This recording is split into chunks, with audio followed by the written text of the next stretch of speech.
Baik,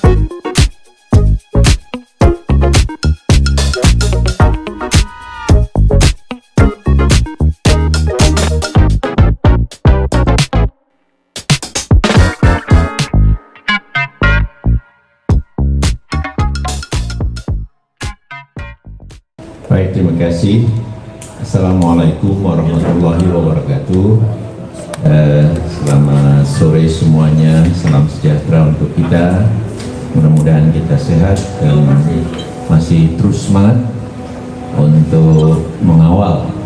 Tadi kelihatannya kita bertanya pemilu kita ke depan akan seperti apa, dan Bung Kiar mengatakan ya juga peran kita penting untuk mengawalnya, untuk memastikan pemilu kita berintegritas ke depan. Ya. Jadi mohon izin teman-teman panelis di depan, ya, para kawan-kawan aktivis,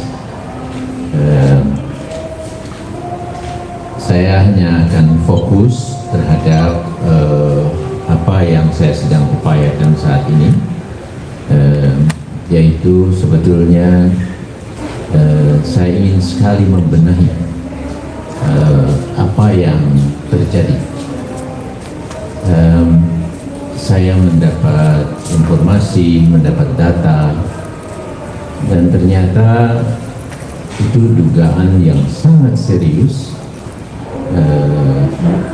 yang telah terjadi di dalam proses verifikasi partai politik, dan itu adalah peristiwa rekayasa atau manipulasi data yang terjadi. Jadi kalau Bung Ray tadi mengatakan sipolnya tidak bermasalah, saya setuju. Yang Bung Ray khawatirkan yang terjadi adalah datanya atau kerjanya sebelum masuk ke sipol, gitu ya. Tetapi sebetulnya yang terjadi saat ini, Bung Ray, data itu sudah betul masuk sipol, tapi kemudian data itu dirubah di dalam sipol. Itu yang terjadi, ya. Tapi begini teman-teman media atau teman-teman semua, tentu mari kita tempatkan ini sebagai dugaan, karena ini proses hukumnya belum terjadi, belum bisa dibuktikan dan seterusnya, ya. Tetapi karena saya mendapat info dan data ini cukup banyak, dan itu dapat dari orang-orang yang saya kenal, karena saya pernah mimpin KPU kan, jadi saya kenal mereka. Jadi intinya mereka itu berkeluh kesah atau curhat, ya, karena mereka merasa kok kacau seperti ini sekarang, kami diperintah untuk melakukan kesalahan, kira-kira begitu, ya. Nah jadi buat saya, wah ini serius sekali, ya. Jadi saya ingin sekali membenahi. Jadi kalau kita bertanya nih, pemilu kita 2024 akan berintegritas atau tidak? Jawaban saya sederhana, tidak. Kalau ini tidak dibenahi. Jadi ini harus dirapihkan sekarang. Dan saya yakin kalau semua memang betul punya political will, mau menatanya, merapihkannya, ya, masih ada waktu. Kita benahi, beres, tetap jadwal pemilu 2024, karena ini pesan konstitusi, 5 tahun sekali, apapun situasinya, apapun kejadiannya, kita harus ada pemilu. Harus kita berikan kesempatan kepada semua kita sebagai warga untuk menentukan siapa pemimpin kita 5 tahun berikutnya. Jadi itu tidak boleh dihilangkan, ditunda ataupun diakal-akali untuk diperpanjang dan sebagainya. Itu tidak. Nah, jadi kita harus benar sekarang. Berbeda kalau kita diamkan, atau ada pihak yang sengaja menghalang-halangi dan mendiamkan, menari di atas situasi ini akan berantakan, akan terbongkar juga, tetapi pada saat dimana sudah tidak ada waktu lagi untuk menatanya. Dan akhirnya kita dipaksa menghadapi situasi yang nggak ada gunanya juga diteruskan. Ya udah, kalau begitu kita tunda saja. Bisa begitu itu nantinya. Nah, jadi karena kita ingin sekali bahwa semua tetap berjalan, namun dengan kualitasnya yang tetap bisa kita angkat, sehingga ini harus dibenahi sekarang. Nah, itu yang terjadi. Jadi di setiap kabupaten kota yang melaksanakan verifikasi sudah bekerja sesuai aturan, setengah mati mereka harus ke pelosok-pelosok mengecek keanggotaan partai-partai politik ini. Tetapi begitu hasilnya sudah selesai, dimasukkan, jadi mereka ada form form kerja begitu, manual semua. Tetapi kemudian form ini dimasukkan ke dalam sipol, hasil form itu ya. Jadi sederhananya adalah anggota partai politik ini di kecamatan itu berapa memenuhi syarat, berapa tidak memenuhi syarat, kurang lebih angkanya begitu ya, masuk ke dalam sistem. Nah, itu sudah selesai, kemudian di print ya, itu menjadi lampiran, kemudian form berita acaranya ya, sudah disimpulkan karena udah seperti ini. Oh oke, ini berarti belum memenuhi syarat karena bisa kebaca ya, kan ada jumlah tertentu yang harus dipenuhi di daerah tertentu. Kemudian pleno dari KPU Kabupaten Kota setempat sudah memutuskan dan sudah tanda tangan. Tapi kemudian ada perintah untuk merubah. Ya. Jadi mulailah ramai di antara mereka. Kok dirubah? Ini kan sudah benar begini, ini tidak sesuai. Kalau kita rubah, tidak sesuai dengan hati nurani kita. Nah, akhirnya terbelah teman-teman di lapangan itu. Ada yang oke, setuju, ada yang tidak mau. Jadi ada di sejumlah daerah minoritas 1-2 anggota tidak mau tanda tangan berita acara. Tetapi sebagian besar yang terjadi adalah mereka tanda tangan dan data itu sudah dirubah, kemudian lampirannya diganti, tanggal tanda tangan dijadikan tanggal yang sesuai waktu itu ya. Kemudian berita acara sebelumnya itu seolah-olah tidak ada. Jadi sebetulnya sekarang di lapangan berserakan berita acara yang pertama dan yang kedua. Ini kalau mau dikejar, ini banyak. Tapi kalau kita mau minta, mereka semua takut untuk memberikannya. Takut. Kenapa takut? Ternyata mereka ini dipaksa, diancam. Kira-kira begitu sederhananya. Ya dimaklumi karena ada sebagian yang baru satu periode, sebentar lagi ada seleksi. Jadi mereka mungkin berpikir, wah nanti saya nggak bisa lolos. Kira-kira begitu.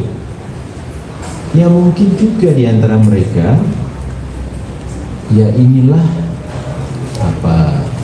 profesi saya, inilah hidup saya, kira-kira begitu.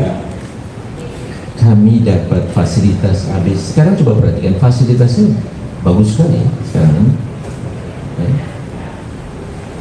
Untuk yang yang PNS yang kerja di sekretariat, yang mengerjakan verifikasi dan yang menjadi operator dan admin di sipol-sipol itu, kan mereka tuh yang harus mengerjakan. Ya.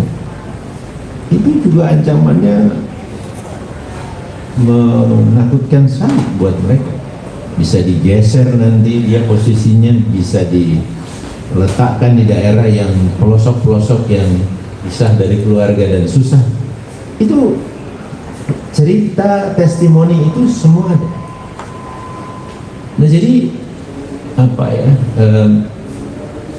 itu suasana yang terjadi, dan kemudian di antara mereka pun hubungannya juga sudah tidak lagi baik satu sama lain, karena tadi ada yang menentang, ada yang merasa ini adalah loyalitas yang harus dikerjakan walaupun itu hal yang keliru, dan mereka itu hubungannya sudah tidak nyaman satu sama lain. Ada yang kasus posisinya di dalam KPU di daerah itu dipindahkan. Coba kira-kira persoalannya, semula dia di posisi A memegang bidang, atau istilah di KPU itu ada istilah divisi, diplenokan oleh yang lain bahwa dia harus pindah divisi. Sampai begitu nih, karena situasi ini. Nah jadi menurut saya ini situasi yang juga tidak sehat. Jadi kalau tidak dibenahi dari pangkal itu awal itu. Oke, saya kadang-kadang terbalik-balik, mohon maaf. Sumbernya siapa yang sebetulnya menjadi mastermind? Ya teman-teman mungkin tertarik berdebat kenapa ini dilakukan, ada apa, siapa sebetulnya? Kalau saya mungkin nggak mampu bicara itu, saya bisa proses saja lah ya, bahwa ini proses yang salah, ini harus dibenahi, kira-kira gitu ya. Jadi harus dicari dan kemudian jadi proses hukum menurut saya. Nah ini harus menjadi poin di mana kapok ya, dan kemudian oke, kita jalan pemilu. Bukan kemudian ini saya istilahkan diletakkan di bawah karpet, pura-pura tidak ada dan semuanya itu nggak bisa. Kalau ini terus berjalan, saya kira menjadi percuma saja pemilu kita ini. Karena apa? Sebetulnya sejak awal ini sudah ada kecurangan. Bagaimana kita bisa mau bertahan berjalan dalam situasi kecurangan sudah terjadi sejak awal? Mungkin nggak nanti yang lebih serius kecurangan terjadi kemudian? Sangat mungkin menurut saya kalau modelnya seperti ini gitu. Nah oleh karena itu ayo teman-teman pun juga mendorong, mensupport untuk ini ditata, dan ini harus ditata sekarang menurut saya. Jadi apa yang sudah terjadi ini menurut saya, sekalipun dikategorikannya sebagai satu dugaan, tetapi karena saya banyak mendapat infonya ya, ini satu dugaan pelanggaran yang sangat serius, karena ini terkait dengan prinsip-prinsip utama dari penyelenggara yang harus mereka pegang betul sebetulnya. Jadi bekerja secara jujur misalnya, kemudian tidak partisan. Kalau ingin membantu merubah data, membantu partai tertentu, itu namanya kan partisanship, ya kan? Kalau ini pesanan dari entah siapa yang lebih besar kekuatannya dan mereka tidak mampu menolaknya, itu namanya tidak mandiri. Padahal ini karakter atau value yang sangat prinsip yang harus mereka punya. Nah, jadi mari kita dorong untuk ini diproses hukum, kemudian dirapihkan ya. Nah, barulah mari sama-sama, jangan kita tinggalkan, kita kuatkan sehingga selanjutnya akan bisa memang menciptakan penyelenggaraan pemilu yang berkualitas tadi.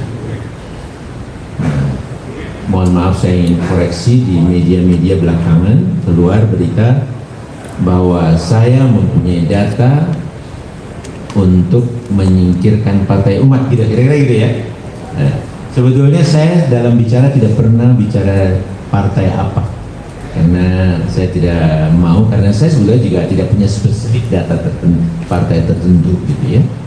Bahwa yang saya ketahui dan data yang saya miliki, memang itu ada partai yang datanya dirubah, dibantu begitu ya.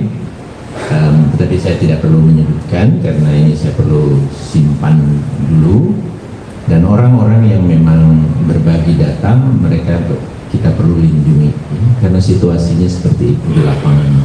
Ya. Tetapi sekali lagi saya tidak pernah mengatakan bahwa saya punya data tentang partai umat yang disengaja disingkirkan. Itu sebetulnya salah kutip atau mungkin medianya yang ya mungkin salah kutip ya. Saya ingin pastikan itu ya.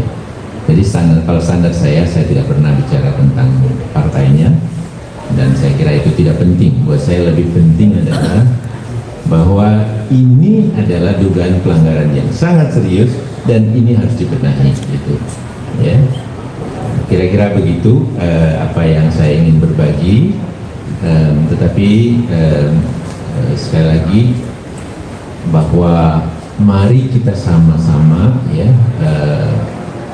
berperan ikut serta lah ya merapikan ini dan kemudian menatanya kembali dalam rangka pemilu kita tetap bisa dilaksanakan sesuai dengan perintah konstitusi kita 5 tahun sekali, berarti 2024 ya. Jadi jangan juga kita masuk dalam skema penundaan pemilu dan seterusnya ya. Saya kira itu juga sama serius kelirunya menurut saya ya, di dalam kalau kita mau memang berpegang pada satu sistem demokrasi. Saya kira itu saja, saya kembalikan, mudah-mudahan bermanfaat. Wassalamualaikum warahmatullahi wabarakatuh. Waalaikumsalam warahmatullahi wabarakatuh.